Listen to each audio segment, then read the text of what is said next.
Hello à tous et bienvenue dans cette nouvelle vidéo. On arrive aujourd'hui sur une grande étape quand même du chantier. C'est un moment que je redoutais un peu, j'avoue, c'est de commencer les bandes. C'est quand même réputé en étant le plus chiant et le plus compliqué en tant qu'amateur. Donc j'espère que ça va bien se passer. Avant ça, j'ai encore 2-3 petits trucs au map à faire. Allez, c'est parti!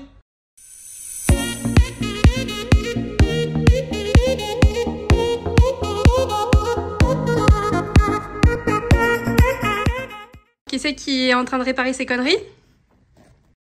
Bibi, c'est un carnage ici. Donc on enlève tout, voilà. Ça saoule.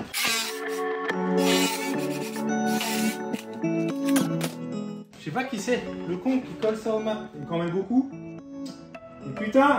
C'est pas comme si personne lui avait dit de remettre moins.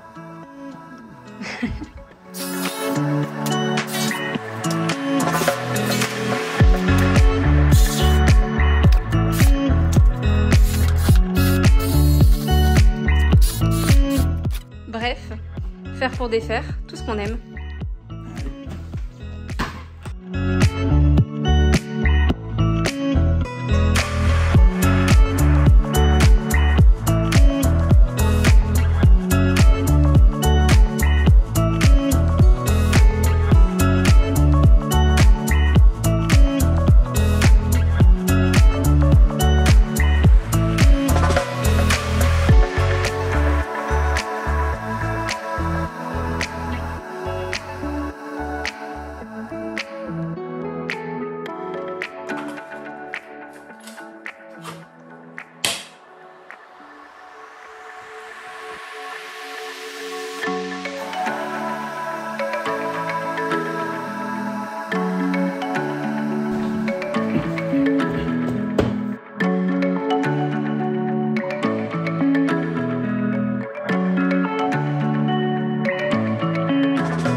Bon, je pensais en avoir quasiment fini avec le map pour l'instant, mais j'en ai refait une petite tournée pour coller 2 petits morceaux. Le petit morceau qui va tout là-haut, un morceau qui restait dans l'entrée, et surtout pour reboucher les trous avant de faire les bandes. Donc là, dans la chambre, le dressing et le couloir, j'ai passé un peu de temps pour nettoyer là où il y aura les bandes, pour réenfoncer des vis qui étaient mal enfoncées, etc. etc.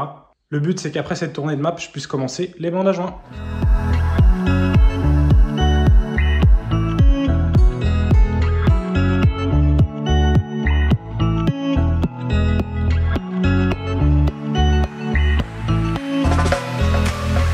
Bon, je crois que c'est le grand jour là, il va falloir que je commence les bandes. Donc hier, j'ai préparé tous les supports. Je vais vous montrer ça rapidement. Et puis on va commencer l'enduit. J'ai préparé le banjo, les couteaux.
Du coup, j'ai fait ma première passe de collage, vous l'avez vu, sur les droites dans le cellier, le dressing, la chambre et le couloir. Donc pour l'instant, j'ai fait que les murs, je vais faire les plafonds après. Et ensuite, je ferai les cueillis, donc tous les angles. Bon, j'en ai profité pour reboucher quelques trous de vis avec l'enduit qui me restait. Au final, j'étais pas mal en termes de quantité pour la première fois. J'ai juste bien galéré à nettoyer le banjo. Ouais, j'ai une bande horizontale ici, c'est normal, j'avais fait une plaque horizontale, je sais pas pourquoi j'ai fait ça, j'ai fait de la merde quand j'ai fait le placo. Mais c'était la première pièce qu'on a fait en placo, du coup je pense qu'on a fait des erreurs dessus. Et maintenant, je vais m'attaquer au plafond, et pour ça j'ai acheté un petit outil un peu spécial. Je viens juste de les monter, c'est des échasses.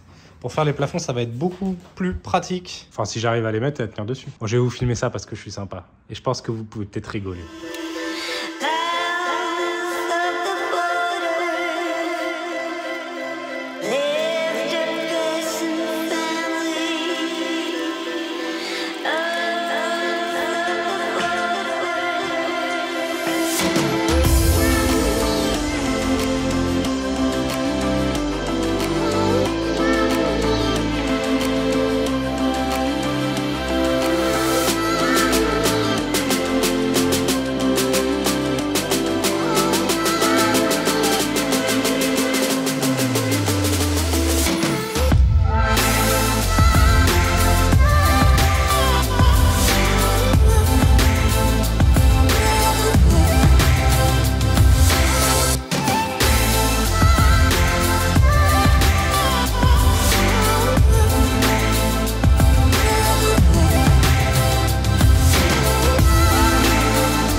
Le banjo, c'est la vie. Et les échasses aussi, j'ai franchement bien fait de les acheter, c'est méga pratique.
Bon, je suis de retour aujourd'hui pour avancer de nouveau sur les bandes. Donc là, j'ai préparé mon enduit. Je remonte sur les échasses. J'ai 15 cueillis à faire dans les hauteurs. Après, j'enlève les échasses et j'ai 20 cueillis à faire sur de haut en bas, comme ça. Je suis toujours sur la passe de collage avec le banjo.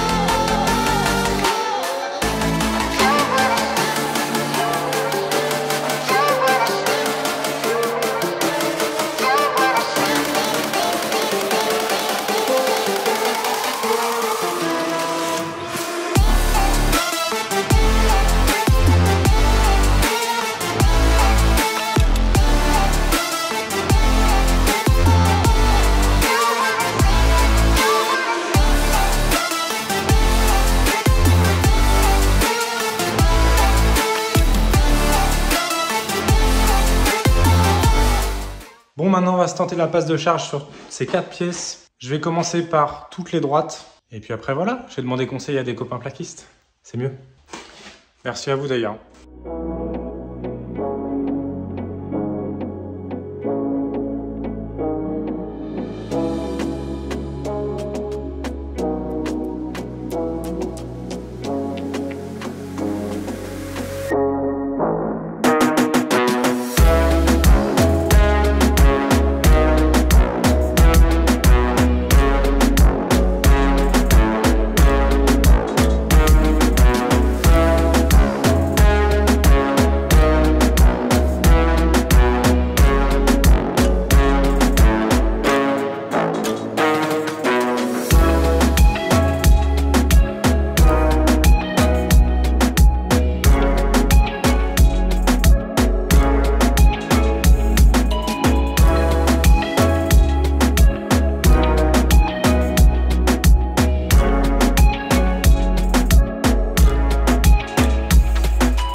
Aujourd'hui est un grand jour, on fait changer le vitrage de la véranda.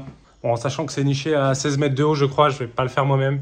D'autant plus que j'ai jamais marché sur une toiture de ma vie, donc je vais pas me risquer à 16 mètres de haut. Donc j'ai tout débarrassé dans la véranda. Vous voyez tous les vitrages là qui sont complètement morts. Ils sont en polycarbonate transparent et franchement ils ont vécu. Je sais pas si vous arrivez à voir, mais partout où c'est noir, en fait, il y a l'eau qui s'est infiltrée entre les deux couches de polycarbonate. On voit les trous en fait de grêle ici, enfin il y en a partout. Ce qui fait que c'est complètement dégueulasse et qu'en plus, franchement, ça peut fuir à tout moment. Donc on fait changer le vitrage, on laisse l'armature existante. On aurait bien aimé l'isoler avec du double vitrage ou quelque chose comme ça. Mais c'était pas possible pour une question de poids parce qu'en fait, tout ça repose sur les menuiseries ici et ça aurait fait beaucoup de poids dessus. Donc on remet la même chose. On va essayer de vous filmer ça le plus possible en sachant que c'est une entreprise qui réalise ça. C'est parti!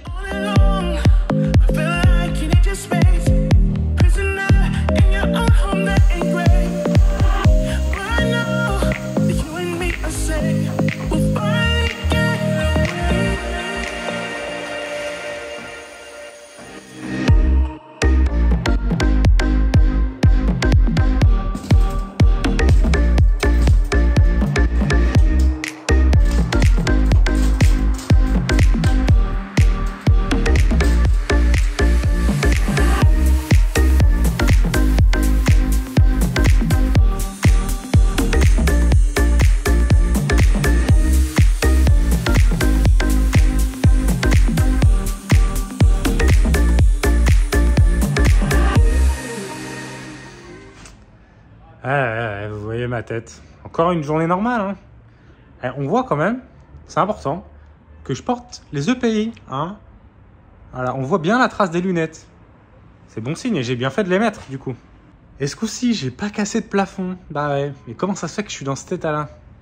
Je vais vous montrer tout ça. Donc là, je suis dans la véranda. On a mis une bâche parce qu'il s'est mis à pleuvoir. Sinon, c'est pas marrant. Donc là, ils sont partis. Ils reviennent demain pour finir ça. Donc globalement, les anciens vitrages sont partis. En fait, ce qui a été super long, c'est de nettoyer toute la partie métallique ici qui est remplie de rouille. Enfin, de peinture et de rouille. En fait, eux, ils ont nettoyé à l'intérieur pour que la colle polymère puisse bien tenir et accrocher. Et moi, j'ai nettoyé tout dessous pour que ça soit propre une fois qu'on sera dans la véranda. J'aurais pu le faire plus tard, mais je pense qu'une fois qu'il y a les plaques, j'aurais énormément galéré. Donc globalement, comment on a fait ça? On a fait ça avec des disques à lamelles qu'on met sur la meuleuse, tout simplement. Bon, celui-là, il a un peu vécu. En fait, on en avait que 4, donc on les a usés jusqu'à la moelle, si on peut appeler ça comme ça. Ils sont rincés, les disques. Et après, pour faire les endroits où on n'arrive pas à la meuleuse, on a la petite brosse métallique comme ça. L'idée, c'est que ça soit à peu près propre quand même. Ça serait pas mal. Donc là, c'est plutôt pas mal. Ensuite, on va mettre une couche d'anti-rouille comme ça. Je sais pas si vous voyez bien, on a fait un test sur cette partie-là. En fait, c'est pas exactement de l'anti-rouille, c'est de l'après anti-corrosion. Celui qui a emmené ça. Et ça a l'air de plutôt bien marcher. Donc après, couche de peinture et ça sera bon. Donc voilà, demain, eux, ils finissent le micro-ponçage qui reste peut-être sur quelques morceaux. Ils découpent les plaques et ils les posent. Et moi, je pense que je vais aller à la douche. Quand même. À mon avis, vous allez me revoir un peu plus propre que ça. Je pense. Et vous savez qu'à la base, j'ai commencé ma journée, j'étais là, en train de poncer mes bandes. Parce que j'ai mis beaucoup trop d'enduit, évidemment. Comme d'hab. Et je pensais charger d'autres bandes aujourd'hui, mais au final, j'ai même pas eu le temps. Voilà, demain, on va finir la véranda. Déjà. Faire les choses dans l'ordre. Et après, je reprendrai les bandes. Mais ça me manque pas trop.